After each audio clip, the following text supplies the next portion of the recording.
สบายดีพี่น้องปองไปเพื่อบักหน่อยขามทรงเพื่อบักไงพี่น้องบักไงนี่กำลังไปหับรถรถไถนะจักนี่มันของบักไงเป็นของเสียไว้เลยพี่น้องเด้อเห็นว่ารถไถกำลังสิลงพี่น้องอ๋อนี่แม่น้ำซีโดนนะพี่น้องเด้อจอดแล้วก็เอารถไถเขาพี่น้อง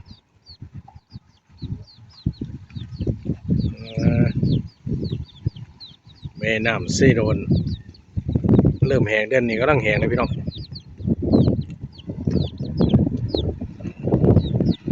เห็นป่ะพี่น้องกำลังเสียรถไถขามมาเนี่ย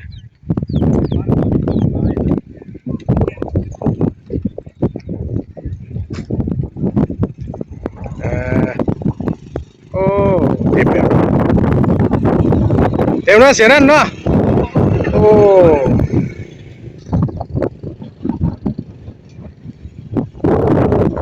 เฮ้ยพ่อบ้านก็เสียเงินบ่พ่อบ้านนะพ่อบ้านเก็บรักเนาะพ่อบ้านเนาะพ่อบ้านนี่นั่งลำบากพี่น้องบักเพิ่นก็รอถาคนพี่น้องพอกันคลิปหน้าพี่น้องคำว่าสบายดี